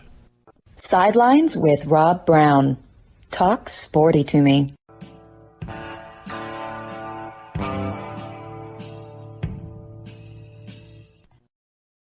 Back with Mike G, the War Rapport down in Columbus, Phoenix City, the Bi-Cities. And I want to say something real quick about one of our sponsors, rumbleboxinggym.com/Midtown Memphis. Go to the website, check them out. And Camp Lee open in the first of 3 locations Monday, April 17th. 24 weight benches and dumbbells, 24 punching bags, elite instructors in there, and then lots of cool restaurants and bars in the neighborhood to go to and hang out with your friends and fellow warriors. And also want to say, Mike, you're down in my old hometown where I worked for WRBL Channel 3 up on 13th Street. Spent my beat was Fort Benning, but I covered whatever I had to cover. But I spent a lot of time out at Fort Benning. Now 40,000 of America's finest, and I've spent a lot of time riding around that post. It's different now after 9/11. You can't just drive on and off. But go check out the National Infantry Museum. And hello to everybody out there in the 3rd Battalion, 75th Ranger Regiment. Spent a lot of time covering those. Some of the best people, our military folks. I'm going to tell you something. We have the best in the world, and you are a product of that, Mike G. Your dad, 25 or 30 years in the Army? 30 years. 30 years. 30 years. Hoorah! All right, let's go. Hey, Robbie Ashford. This is a guy from Hoover, and people forget he didn't play his first – for 2 years at Oregon, he played baseball. So let's talk about him. You're talking with you about football is like talking with somebody from KPMG about taxes. So let's go. All right. Well, Robbie Ashford is, I think right now he's got the best chance to start for Hugh Freeze of anybody in there because he is, he creates mismatches. I was saying before the break, when you have to play 11 on 11 in the run game, advantage offense every single time. And when you have a true dual threat quarterback, they provide you that advantage. So, TJ Finley doesn't give you that. Holden Garner doesn't give you that. Robbie Ashford gives you that in spades. The problem that he's going to have is that if he cannot complete passes at a high enough clip, defenses are really going to, creep up there and try to make life difficult for them in the run game. But I think you saw the run game dominated. Part of that is Robbie Ashford. The running backs got more space to run. If he can just, again, increase accuracy on short to intermediate passes, Auburn's offense should go in 2023. I think Cowboy is an elite running back, and that's what I call Jarquez Hunter because, he loves horseback riding. He's from Neshoba County, Philadelphia, Mississippi. I've run that Hardy-Dixie triathlon over there many times. It's hilly. He is hardcore. My son just graduated from Auburn back in May, and everybody knows Jarquez Hunter. He's one of the most popular players on the team, but I love him is that he's still there. Mm-hmm. Mike, you're around those guys. I'm so glad you're back down in the South from being up in D.C. I know you're back with your family and all, and you're getting better. You look great. Having high character individuals, the honor code, you got to trust people. And I also want to say this too about Hugh Freeze. We're getting more access, it seems like, to the coaching staff on there. We're getting to actually know who these people are. Has the Iron Curtain, Mr. Harsin, tear down that wall? Right. Well, I had access to Harsin, so I know you did. But others did not. Listen, Hugh Freeze has been incredibly transparent with us. He's tried to give us information, and he it's part of who he wants to be here. He said I want to be somebody that when I tell you guys one thing, you're not writing something different than what I said because I told you the truth and it was honest. So I think he's tried to do that. It's been great for us. He's trying to do things the right way here at Auburn. And he wants his players to emulate that. So Jarquez Hunter, he's already described him as the best back he's ever coached. Said he hasn't coached a better running back than Jarquez Hunter. He hasn't coached him down yet in the SEC. So I think that speaks to the level of talent that Auburn has. I also think it speaks to the level of underutilization of the talent prior, right? When a coach can come in and say, these are some of the best athletes I've ever coached. And he's coached in the SEC before. So this is some guy coming from, some small conference where he's never seen this level of talent. This is a coach who's beat Nick Saban twice. Yes. Right. Yeah. Saying that he's got the best running back he's ever seen. Rivaldo Fairweather, he's also named as somebody who is going to be, what we term a dude. He's already a dude. Like, he's going to start. Rivaldo Fairweather is going to be a star in this offense. And, he's identified some guys on the offensive line as well, too. Receiver and quarterback. Those are the question marks right now for Hugh Freeze. I think he's trying to figure out who are going to be the guys that can be relied upon in the passing game. And if he can figure that out, again, I think 8 wins is a real possibility for Auburn football this year. Yeah, and here's a question from a listener, Ansel Adams in Jackson, Wyoming. How is the Auburn tight end situation for catching short passes? And we heard a lot from Gus about we're going to get butter with the tight end. But you got to have them. Listen, it's going to be – if you haven't seen Rivaldo Fairweather's tape, I encourage you to go to YouTube, type in Rivaldo Fairweather highlights, and just see the types of catches this guy makes. He is a complete mismatch in every way. He's hard to tackle. He makes every catch. He's got a crazy catch radius, and he's got crazy speed for his size. When we're out at practice, at the open practices that they allowed us to watch, when he walks by, you can't miss him. Yeah. I mean, he is a complete presence on the field, and they just have to find a way to get him the ball. Now, Ansel's right. Like, under Gus, we always heard how much the tight ends were going to be utilized just for them to kind of like die by the wayside. CJ Uzomah was probably one of the most underutilized players in the history of Auburn football. He is having a pretty good career in the league, and a lot of people were asking, why couldn't he do that at Auburn? He's doing it at the pro level. Why couldn't he do it at Auburn? Well, I think Hugh Freeze is going to fix that. This is a guy who coached the likes of Evan Ingram, right, and Laquan Treadwell. He has an 800-yard receiver every year he's coached.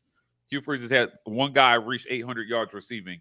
And one of those was Evan Ingram, and he had over almost 1,000 yards in one season at Ole Miss. So I would expect to see the tight ends thrive in this offense. Luke Deal and Rivaldo Fairweather are your two guys there.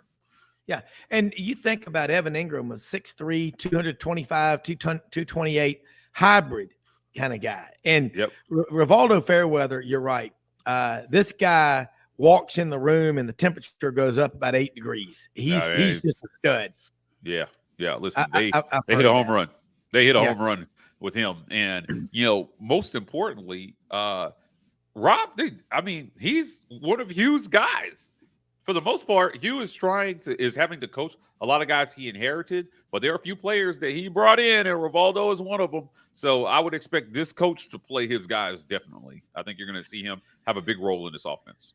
Well, and you look at the talent that Auburn has coming back. As Zykevious Walker decides to stay, he was the number 79 recruit.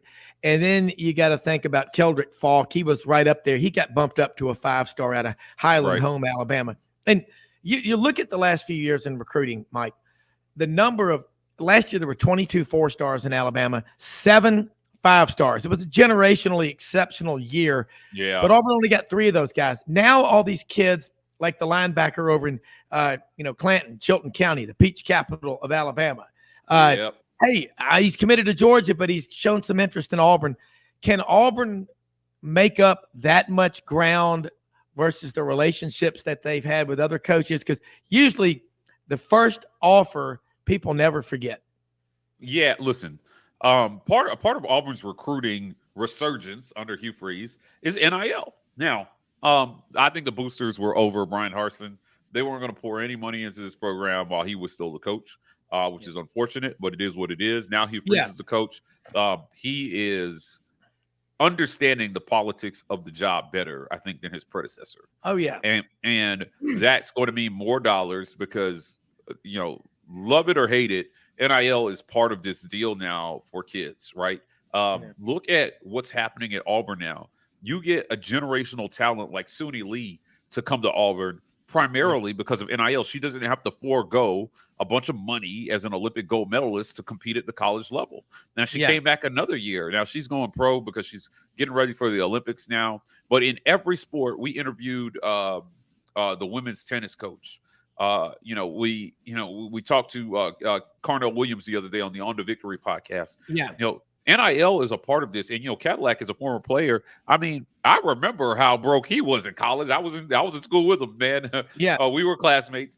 Everybody was broke, and these kids these days, Rob, they're not broke, and the money that they're making is not only good for them, it's good for their families as well too. They are helping mom and dad at home. Some of these kids who come from, not so great situations at home financially, they're having a chance to make some real money. And I think it's super important for a lot of these kids, because most of them are going to go pro in something other than sports, right? Yeah. So being able to make that money now is really important. Yeah, and I know I've got some friends that are involved with On to Victory, several that are big into it. And the bottom line is, if you can get these kids, they take that money and use it wisely. I mean, obviously, next month will be my 32nd year as a financial advisor in family wealth management practice, estate planning. It is, and I've talked to friends of mine that are agents, and I said, do you ever talk to, they said, we all try, but when they get that much money that fast, if they've never had it, you got to get out of the way and then hope there's something left. But NIL, I guess my whole deal is you want to have incentives. I would put it in incentive-based trust and age-banded trust, and they have enough money right now to do basic things. But man, you can have generational wealth, you know. And but you're right. Auburn, I hear, is looking to get close to $30 million built up in that fund. That's going to be a game changer. And you know what else is important? You got to, in sales, I'd love to be a fly on the wall in most people's offices and hear how many times they never ask for the damn business and hang up a phone call. Right. Well, Hugh Freeze, man, up in Memphis, he's a legend. I mean, this guy, he's a local legend, and everybody knows he is a relentless recruiter. Guess who else is? Kirby Smart and Nick Saban. That hall pass that Auburn's rivals have had the last few years is over. The days of going in there and getting whoever you want without Auburn getting into the fight are over. Auburn's back in the fight. Right. Well, ultimately, it's going to come down to results on the field and opportunity, right? Because here's the thing. When it comes to NIL, if you even the playing field when it comes to money, and money is no longer a factor, right? I mean, you think about it this way. The starting quarterback at the University of Alabama is a millionaire from the time he gets named the starter, right? Jalen Milroe is a millionaire, and he should be set financially for the rest of his life. But that needs to be the story at Auburn as well, too, if you're going to compete with them. And then after you wash money, that comes down to all the things that it traditionally has come down to: opportunity and coaching. And, you know, Hugh Freeze touted two things when he came in the door. He said quarterback development and turning programs around quickly. And as media, I think it's okay to hold his feet to the fire about how they do with those things. Now, does that mean he's got to go out and win the SEC in year one? No. But what you do want to see is you want to see him take a talent like Robbie Ashford, who has an even better talent than a better athlete, I think, than Bo Nix. And you want to see Hugh Freeze do with Robbie Ashford what we thought Gus was going to do with Bo, right? I mean, Gus sold Bo to us like he said this kid is going to win championships before he leaves here. That didn't happen, but I put a lot of that on Gus. Yeah. And so, you know, Hugh Freeze, if you can't be, you know, the frustration for Auburn fans, Rob, has been that they've hired offensive coaches. The last three coaches have been offensive coaches, and they have not done well offensively. So it's frustrating to hire a guy like Gus and then struggle to score points. You're losing games because you can't score 3 touchdowns in a game. Hugh Freeze has to change that narrative offensively for Auburn. And, you know, when he was looking for an offensive coordinator, he said this. We asked him, what are you looking for? And he said, there's some guys out there that I feel like can improve on what I do in the red zone. But I've been a play caller my whole life, so I'm going to stay heavily involved. And now he's turning over play calling to Philip Montgomery. At least we think he is. And they're trying to meld their systems together to create something that we've never seen before in the SEC. It's going to be very interesting to watch, but it's going to come down to quarterback play, right, and scoring. And he's got to do that if he wants to turn this program around. Yeah, and Ron Roberts, that creeper defense. I remember that at Delta State, Southeast Louisiana. We saw it Baylor against Ole Miss a couple of years ago. It's different, but you got to evolve. But look, we're about out of time. And folks, we live in the greatest country in the history of the world. We most often see the face of Christ in the least among us. I'm going to tell you something, man. Go out and give with the expectation of just getting nothing in return. Don't give to get, give to give. And do yourself a favor. Follow Mike Gittens and what he's doing. You know, he covers Auburn, obviously, but he's got a big picture of college football and what's going on. And you're right about NIL. I just, you don't want to pay people before they do the job. Once they get there, I think of NIL as once you get there and you've done something, now you can start getting the money. Now, it can be an inducement and all, but what is it that Auburn is doing that they weren't doing a couple of years ago? Well, July 1st of 21, since NIL came out. It's the attitude around NIL. Number one, Brian Harsin, and I don't necessarily disagree with this because Hugh Freeze has kind of echoed these sentiments. Yeah. You don't want kids whose primary motivation is money. Yes. Right. And let me tell you something, I've made my fair share of money in my lifetime. I've got my fair share of raises. Right. Yeah. I always got raises and I always excelled because I concentrated on being the best at what I did. Yes. And the money took care of itself. Right. Correct. Which, Hugh Freeze spoke about creating entitlement in some of these kids before they've accomplished anything. Right. Yeah. And that is definitely a worry for every coach is that NIL will create an entitlement before there's anything earned on the field. Right. And so because, the one thing I like about the rules right now is that compensation cannot be tied to play or performance. Right. So the coach doesn't care how much money you're getting from NIL. If you're not playing well, he's going to sit you down. And you got to understand this is not the pros, man. How much money they give you is not going to affect. The schools are not even supposed to be involved in that anyway with these collectives. Correct. So, so if it's happening, it shouldn't be happening. But right. I think that what they're doing now is they're understanding that whether you want it to be a part of the equation or not, it is. Yeah. So you have to take it seriously. And what Hugh Freeze is doing differently is he's, again, taking the politics of the job more seriously than his predecessor did so that those NIL dollars will flow into the program because though it's not coming directly to the athletic department, enthusiasm drives charity when it comes to the program. And he's creating enthusiasm that wasn't there before. And so the charity is starting to flow and people are excited about what he can do with those dollars. Yeah, Mike, we got to get you back on again here real soon. Tell people how they can follow you and keep up with all your great work because you work 24/7. You work 8 days a week. Yeah, listen, check us out on YouTube. We're the War Report. We're going to be doing a lot of work with Mr. Auburn himself, Cole Kublik. He came on our channel to break down offensive line. He's going to be doing some work with them. Check him out at The Cube Show. We're on Twitter. We're on Instagram. We're on TikTok.